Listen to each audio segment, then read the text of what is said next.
Es un tema de actualidad y en especial de mucha preocupación en algunas áreas de nuestro litoral, particularmente por las características de las ciudades, en Mar del Plata, en Necochea, referido a que las colonias de lobos marinos han adquirido el virus de la influenza aviar y los está matando.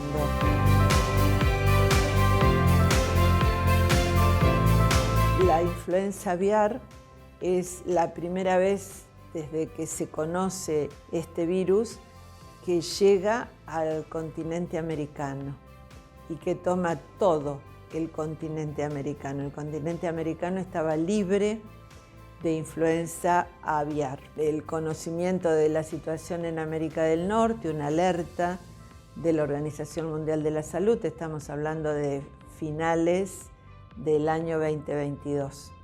A nuestro país llegó la primera identificación de influenza aviar, fue en aves silvestres en la laguna Pozuelos, en la provincia de Jujuy, donde los guardaparques detectaron mortandad en aves que eran gansos cordilleranos. Eso fue el 16 de febrero de este año, esa comprobación. Y después, cuando entra influenza aviar, entra por las aves migratorias, pero las aves migratorias no enferman, transmiten la infección a las aves nativas, locales, las autóctonas, que son las que enferman y mueren.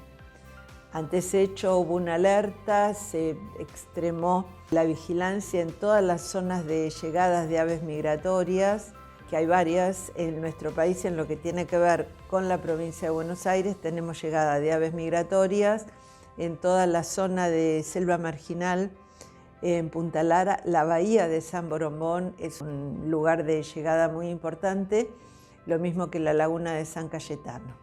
Después de ese hecho en Pozuelos, en Jujuy, emerge el problema, que era el gran fantasma y le estaba pasando también a otros países, de la gripe aviar en aves de cría intensiva, que puede ser pollos parrilleros, reproductores, etc.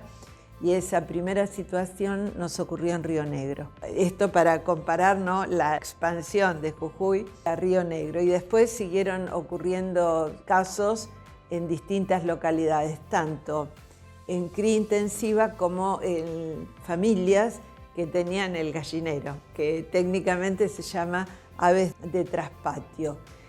El último brote en aves que se conozca ocurrió en junio de este año acá, en la zona de La Plata, y desde entonces no hubo más, y ya a partir de agosto, como no teníamos problemas con aves, volvimos a ser un país libre de influenza aviar, y eso es muy importante por la exportación. Se presenta este problema que no es por las aves migratorias, esto es por la migración de los lobos marinos. La primera situación había sido a comienzos de año en Perú y Ecuador y siguió descendiendo, viene de sur a norte, es decir, desde Tierra del Fuego hasta Mar del Plata. En toda esa zona de costa atlántica hay casos de lobos enfermos. Es SENASA, la Agencia de Seguridad Agroalimentaria, que hace la vigilancia por la cantidad de habitantes, la importancia de las ciudades, Necochea y Mar del Plata. Algo que se preguntan, ¿me puedo contagiar? ¿Puedo tener influenza aviar?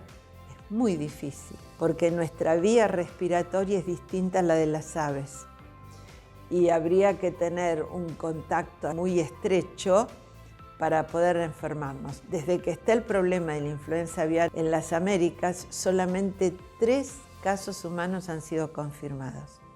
Uno en Estados Unidos, uno en Ecuador y el más reciente es de marzo de este año en Chile.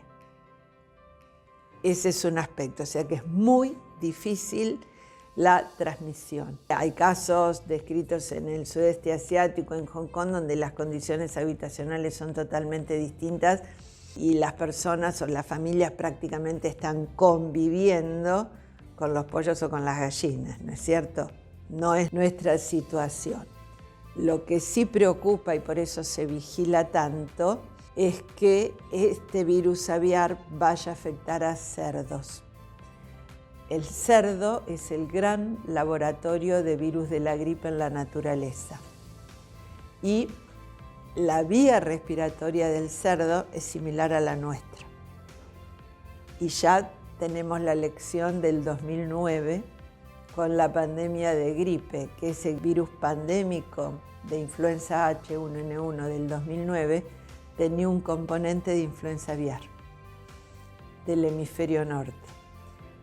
¿Esto qué quiere decir? Que en la vía respiratoria del cerdo puede haber recombinaciones entre los virus y el virus que resulte sí puede ser transmitido al hombre, pero no propio el virus influenza aviar H5N1 de alta patogenicidad que está produciendo esto en los animales, sino que se recombine en la naturaleza en condiciones de ser transmitido, o sea que no va a ser el mismo virus, va a tener cambios y eso es lo que preocupa. Este virus influenza aviar se ha transmitido a mamíferos, como es el caso de los lobos, que es lo que está afectando a América, pero en Europa, por ejemplo, se ha transmitido a bisones en cría intensiva y producen una altísima mortalidad, por eso se vigila. Las aves se mueren rápidamente y las que están enfermas se sacrifican, que fue lo que se hizo en nuestro país. Se perdieron prácticamente 2,5 millones de aves. Tienen una muerte muy rápida. En 24 o 48 horas las aves mueren y las que están enfermas, se nota que están enfermas, que están, por ejemplo, en cría intensiva, esos hangares, ¿no es cierto?, donde se crían las aves, las otras son sacrificadas con monóxido de carbono.